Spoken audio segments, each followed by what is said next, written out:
바울의 전도 여행을 계속해서 우리가 살펴보고 있습니다.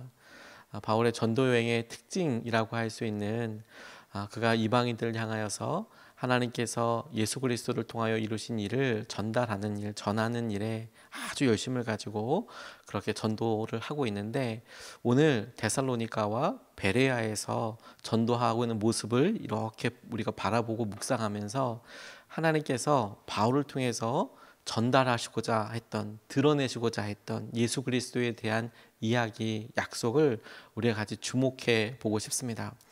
바울의 전도에 있어서, 그의 설교에 있어서 핵심이 오늘 분명하게 짧지만 고백되고 있는데, 그것은 예수 그리스도와 관련된 것이고, 예수 그리스도와 관련된 일들 중에서도 특별히 예수님에게 있었던 부활에 대해서 주목하고 있습니다. 저는 이것이 주님께서 오늘 우리에게 주시는 약속이고, 오늘 우리 삶에서 회복하시고자 하시는 능력이라고 싶습니다. 첫 번째로 우리가 말씀으로 붙잡고 기도하고 싶은 것은 예수님이 그리스도이십니다 라는 사실입니다. 예수님께서 그리스도이시고 오늘도 우리가 붙잡아야 할 내용이고, 오늘도 바울이나 예수님이나 우리에게 제일 먼저 들려주시고 우리의 삶의 가장 중요한 중심이 되기 원하시는 말씀이라고 싶어요. 오늘 1절에서부터 3절까지 말씀을 보면, 바울 일행은 암비볼리와 아볼로니아를 거쳐서 데살로니가에 이르렀다. 거기에는 유대 사람의 회당이 있었다. 바울이 자기 관례대로 회당으로 그들을 찾아가서 새 안식일에 걸쳐 성경을 가지고 그들과 토론하였다. 그는 그리스도께서 반드시 고난을 당하시고 죽은 사람들 가운데서 살아나셔야 한다는 것을 해석하고 증명하면서, 내가 여기 여러분에게 전하고 있는 예수가 바로 그 그리스도이십니다 하고 말하였다라고 데살로니가에서 그들과 대화하면서 바울이 전하고자 했던 내용을 이렇게 짧지만 소개하고 있어요. 유대인들이 모인 회당에서 그가 즐겨 말씀을 전했습니다. 왜냐하면 유대인들이 구약에서부터 내려오는 하나님의 약속에 대해서 익숙했기 때문이죠. 그리고 그 회당을 이 데살로니가에서는 자그만치 3주 동안이나 갔다는 거예요. 새 안식이라고 이야기하니까 3번의 주말에 맞춰서 3번의 주일 예배에 거쳐서, 우리로 이야기하면 그렇겠지요. 그 예배를 참석하면서 성경을 가지고 토론했다는 거예요. 토론의 내용이 뭐라고요? 예수님께서 죽은 사람들 가운데서 살아나신 거, 그리고 그걸 증명하였고, 성경에서 어떻게 그런 일들이 약속되어 있었으며 그 약속이 자신들에게 있어서, 사도들의 삶에 있어서, 제자들에게 있어서 그 일을 증인으로 직접 보았고 그 일을 경험했던 사람들의 입술을 통해서 어떻게 주님께서 부활하셨는지에 대해서 증명하고 증언하였다라는 거예요. 그리고 그것을 통해서 많은 사람들이 주님 앞에 돌아왔다라고 이야기하고 있습니다. 우리 삶에 주님께서 이루신 일을 우리의 다시 한번 주목하고 싶어요. 그리고 우리가 마땅히 우리 삶의 가장 중심에 주님께서 우리에게 회복하시고자 하고 우리에게 날마다 붙잡기 원하시는 핵심 말씀이라고 싶어요. 우리가 그 사실을 자꾸 많이 잊어버릴 때가 있습니다. 우리에게 직면한 여러 일들과 우리가 알고 있는 여러 성경 지식들과 우리의 삶에서 필요하고 우리 삶에 간절히 갈망하는 우리의 바람들도 너무 소중하지만, 그런 여러 일들을 깔때기처럼 모아서 제일 중요하고 그 모든 일의 가장 중심이며 핵심이 되었던 것이 무엇이냐고 보면 예수님이시거든요. 예수님이 우리의 연약함과 우리의 상황과 우리의 한계와 이것을 아시고 고난 받으시고 돌아가셨다.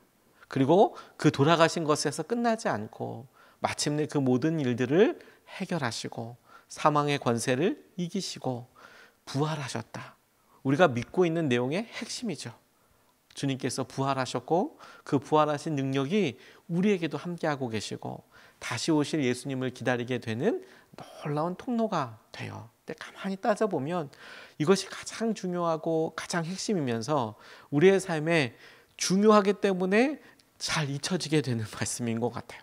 너무 아이러니하게도 오늘 여러분, 우리가 이 상황을 같이 한번 상황해 보고, 우리가 데살로니가의 그 회당에 있는 사람으로서, 혹은 오늘 우리가 예수님을 처음 만나는 사람으로서, 혹은 예수님의 제자들을 처음 만나는 사람으로서 그들의 말씀과 설교를 듣는다고 생각을 해보세요. 오늘 이 말씀이 우리에게 들렸을 거예요. 예수 그리스도께서 우리의 연약함과 우리의 상황으로 인하여서 고난당하시고 그리고 죽으셔서 그리고 부활하셨다라는 거예요. 그리고 그 사실을 믿는 모든 사람들에게 약속하신 구원이 오늘 우리에게 임하게 될 하나님의 능력이에요. 이걸 우리가 의지하고 붙잡습니다. 우리가 날마다 십자가를 지고 십자가에서 중업을 경험하겠다라고 이야기하는 바울의 고백을 떠올려 보면 이 십자가의 능력, 예수 그리스도의 부활의 능력은 우리 삶에 주님을 만났기 때문에 일어나게 되는 전과 후가 달라는 놀라운 삶의 경험이면서 동시에 날마다 필요한 경험이에요. 날마다 필요한 주님을 향한 믿음이고 고백이에요. 그래서 날마다 부활을 경험하게 되는 것이죠. 우리가 날마다 주님과 함께 십자가에서 죽으신 주님과 함께 저도 죽었습니다. 주님 저도 죽었습니다. 라고 이렇게 고백하고 주님을 믿고 따르는 것은 날마다 우리 가운데 일어나게 될 부활의 능력과 우리가 예상하지도 못했고 상상하지도 못하고 심지어 우리가 경험해보지도 못했던 일을 우리에게 이루실 그 주님을 우리가 믿고 새롭게 경험하게 되는 방법이에요. 우리가 우리의 자아의 죽음과 주님 이 일에 있어서 저는 죽었고 주님께서 이 일을 하실 것을 믿습니다 라고 고백하는 것은 우리 힘으로 되지 않는 것을 알기 때문이고 그리고 우리 뜻대로 되지 않기 때문에 우리 뜻대로 이루어주십시오 라고 하는 것이 좋기 때문도 아니에요. 또 그걸 하기 위해서 우리 뜻대로 이루어지기 위해서 죽어야 한다는 것도 아닙니다. 우리가 우리의 뜻대로 되어지지도 않고 뿐만 아니라 우리가 원하는 대로 되는 것이 가장 좋은 것이라고 할 수도 없기 때문에 우리 삶에서 죄와 여러 영향력들과 심지어 관계들로 인하여서 아무것도 할 수 없는 것 같은 우리에게 주님의 그리스도의 십자가 그 놀라운 은혜로 같이 죽고 그리고 우리 삶에서 하나님의 뜻이 주님의 부활의 능력이 드러나는 것, 주님의 방향대로 이 일이 이렇게 올곧게 방향 지어지는 것을 구하는 거예요. 오늘 우리가 예수 그리스도를 통하여서 일어나게 될 십자가를 의지하고 그분의 부활을 믿는다라는 것은 오늘 우리의 삶에 있어서 우리 뜻이 아닌 주님의 뜻이 드러나고 그 주님의 뜻으로 일어나게 될 일들에 대해서 부활의 능력이나 하나님께서 계획하신 모든 최선의 일 것처럼 우리 가운데 일어나고 우리 가운데 이끄실 것을 우리가 의지하고 다시 일어나게 되는 힘이 되는 거예요. 우리가 그것을 믿는 거예요. 부활은 우리 뜻대로 일을 이루기 위한 수단이 아니고 부활은 죽을 수밖에 없고 망할 수밖에 없고 낙심할 수밖에 없고 우울할 수밖에 없는 우리 삶에서 하나님의 뜻이 일어나게 되는 그리스도의 능력이에요. 그걸 우리가 붙잡아요. 우리 삶의 주님의 뜻대로 일들이 이루어지기 위한 믿음의 순종이에요. 오늘도 우리가 아침에 기도할 때 첫 번째로 고백할 게 바로 그걸 하고 싶어요. 주님 오늘 우리 삶에 여러 해결해야 될 일들과 간절한 기도 제목들과 소원들이 있어요. 우리 자녀들에 대해서나 재정적인 것이나 마음의 낙담에 있어서나 어찌할 바 모르는 방향을 모르겠는 여러 일들에 있어서 우리의 끝이 죽음이고 우리의 끝이 한계가 아니라 주님 이 일에 분명한 주님의 일이 일어나게 되기를 원해요. 그렇게 기도하고 주님을 의지하도록 우리 같이 마음을 모았으면 좋겠습니다. 그런 의미에서 오늘 이 본문 말씀에 우리가 주목하게 되는 그렇게 내가 죽고 그리스도가 사는 삶, 내 의지와 우리의 한계에 있어서 그리스도께서 바울을 통하여 선포되는 말씀처럼 우리를 위하여 죽으시고 부활하셨다라는 것이 실제로 바울의 전도에 있어서 또 다른 방식으로 나타나는 것 한 가지를 발견하게 됩니다. 그게 뭐냐면 바울이 고백한 이 메시지, 바울의 삶을 통해서 드러나게 되는 이 일을 통하여 누군가는 복음을 접하게 되고 듣게 된다는 사실이에요. 그게 두 번째예요. 바울이 그렇게 고백하고 전하고 그리고 바울이 그렇게 행동하고 그의 삶을 통해서 드러나는 일을 통해서 전혀 의도하거나 연결선을 어떻게 그어야 될지 모르는 상황에 사람들이 복음을 전하고 그 전해진 복음을 듣고 믿게 되더라고요. 4절 말씀을 먼저 보면 그들 가운데 몇몇 사람이 승복하여 바울과 실라를 따르고 또 많은 경건한 그리스 사람들과 적지 않은 귀부인들이 그렇게 하였다. 데살로니가에서 있었던 일이고요. 10절에서부터 12절 말씀을 보면 신도들은 바로 그날 밤으로 바울과 실라를 베레아로 보냈다. 두 사람은 거기에 이르러서 유대 사람의 회당으로 들어갔다. 베레아의 유대 사람들은 데살로니가의 유대 사람들보다 더 고상한 사람들이어서 아주 기꺼이 말씀을 받아들이고 그것이 사실인지 알아보려고 날마다 성경을 상고하였다. 따라서 그들 가운데서 믿게 된 사람이 많이 생겼다. 또 지체가 높은 그리스 여자들과 남자들 가운데서도 믿게 된 사람이 적지 않았다고 이야기하고 있습니다. 그냥 말씀이 선포되고 그 말씀의 선포됨에 따라서 사람들이 주님께로 돌아왔구나 라고 생각할 수도 있지만, 이 말씀에서 주목해야 될 단어와 그 단어가 보여주는, 그릴 수 있는 영역 같은 게 있어요. 그게 뭐냐면 유대인들의 회당이라는 이야기예요. 유대인들의 회당. 이게 왜 흥미있냐면, 바울이 이방 사람들에게, 다시 말해서 유대에 살고 있는 사람들이 아닌 전 세계로 흩어져 있는 유대인들을 중심으로 하고 있는 회당, 교회와 같은 그런 교회와 비슷한 행동들, 어떤 모습을 가졌던 공동체에 가서 말씀을 전했다는 겁니다. 중요한 건 유대인들의 회당이었어요.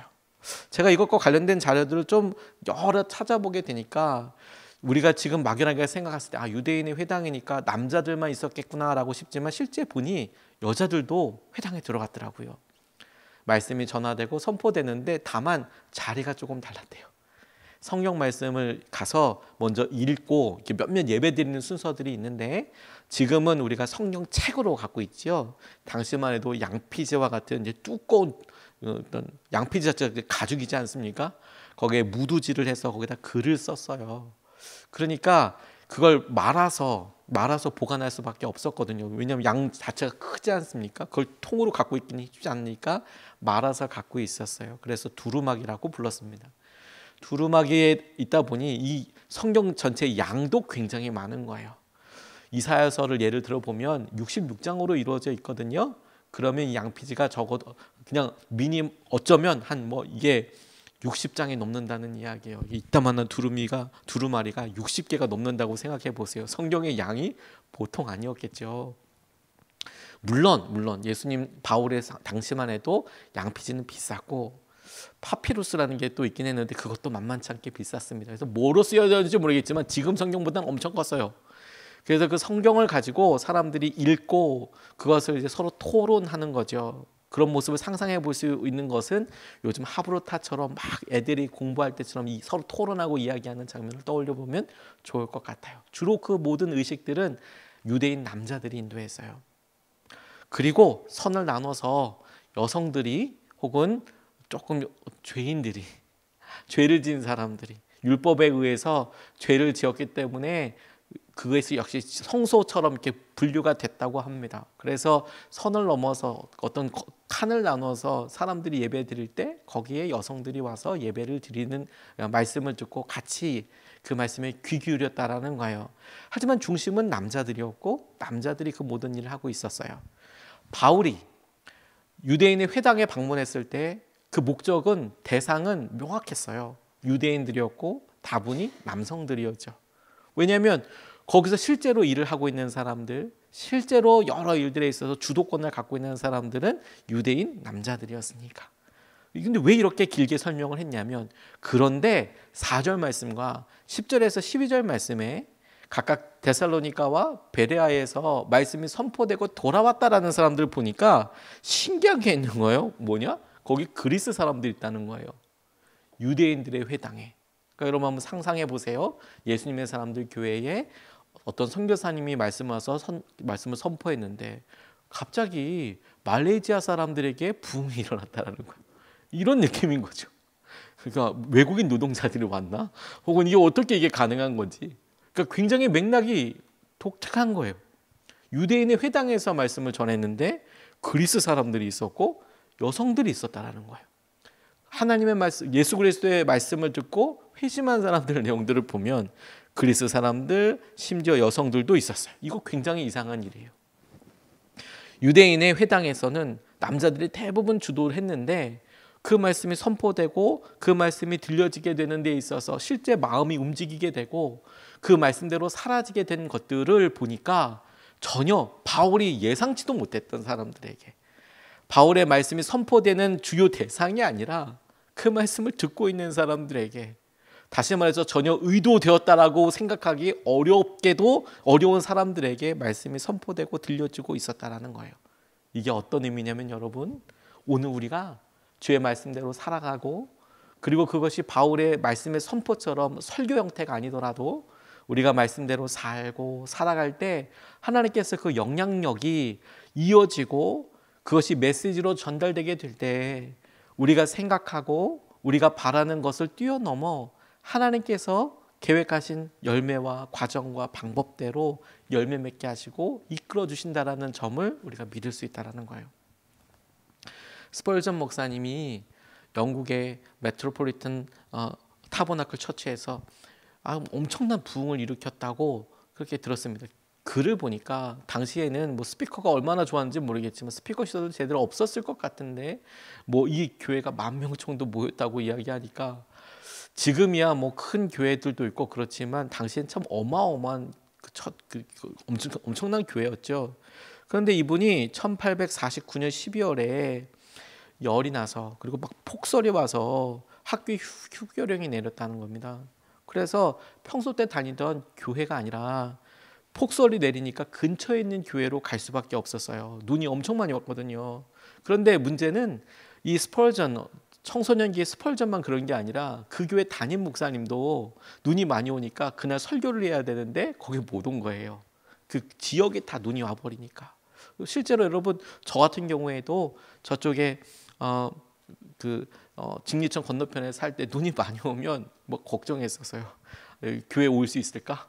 눈이 많이 오면 이거 어떻게 올 수 있을까? 이런 고민했었거든요. 근데 그날 스펄전이 처음 눈이 너무 많이 오니까 동네 교회로 갈 수밖에 없었고, 평소 때 가던 교회를 못 가고, 거꾸로 그 교회 목사님은 설교하러 못 왔어요. 그랬더니 어떤 일이 있었냐면 그 교회에 평신도 리더십 집사님 중에 한 명이 나와서 급조된 설교를 하게 되었죠. 눈이 그렇게 올 줄 알았겠습니까? 목사님이 못 올 거라고 생각했겠습니까? 그러니까 그 설교 준비된 게 뭐 미리 이렇게 좀 많은 시간과 기도를 해서 전달되었을 리가 없죠. 그런데 뭐 예수 나를 바라보라, 십자가에서 설교 제목이 뭐냐면 나를 바라보라, 그러면 너희가 모든 땅 끝에서 구원을 얻으리라라는 말씀이었어요. 나를 바라보라, 십자가에 달리신 예수님을 바라보라. 처음부터 끝까지 계속 그 말을 반복하면서 막 주님께서 아파하시는데 그분을 바라보십시오, 막 이런 얘기가 계속 되는 거예요. 원고도 별로 없었겠죠. 그러다가 이게 레파토리가 다 떨어졌어요. 바라보라 바라보라 계속 얘기하다가 이 청년 예수님이 십자가를 바라보라고, 그래서 스펄전을 찍고 처음 봤으니까 그 사람도. 그래서 그렇게 부를 때 스펄전이 엉겹결에 일어났대요. 자기를 보고 십자가를 바라보라고 하니까, 예수님 바라보라고 하니까. 근데 그가 나중에 본인의 회심에 대해서 이야기할 때 그때 정말 주님께서 자기에게 그 십자가를 바라보게 해주셨다는 거예요. 그 말씀을 통해서. 청년, 우리나라에도 비슷한 일이 전혀 의도되지 않고 그날 그 시간에 그렇게 일어나게 되는 거예요. 우리나라에도 문중경 전도사님이라고 신도를 통해서 참 유명한 신안 앞바다에서 많은 사람들에게 영향력을 미쳤던 전도사님이, 이분이 온 섬으로 전도를 다니시는데 보따리를 2개씩 들고 다녔대요. 하나는 옷이나 음식이고 하나는 약과 사탕이었대요. 옷과 음식은 그 섬에 있는 여성들이 옷이 많이 없고 그러니까 그것을 이제 없는 사람한테 갖다 주고 나눠주는 품앗이 일도 하고, 없으면 그 옷을 나눠주기도 했고, 헌옷이지만 나눠주기도 했고, 또 여성들이 아픈데 섬에 있으니까 아프다고 해서 챙겨주지 못하잖아요. 그래서 약을 들고 다녔대요. 근데 그 약통이 맨날 하나였대. 하나. 어디 아프다고 했는데 그 약이고, 어디 아파도 그 약이고, 어디 아파도 그 약인데, 신기한 건 그렇게 그게 만병통치약이었다는 거예요. 그거 먹고, 그리고 그 약 주고 먹게 한 다음에 꼭 기도했답니다. 이렇게 기도했대요. 이 자매는 약도 없고 돈도 없고 병원도 없으니 하나님께서 직접 고쳐주세요. 이걸 막 소리내서 한 것도 아니고, 정말 이 자매는 약도 없고 돈도 없고 병원도 없으니 하나님께서 직접 고쳐주세요. 근데 그 기도를, 그 약을 먹고 그렇게 기도하면 이상하게 낫는 사람들이 너무너무 많았대요. 이상하게.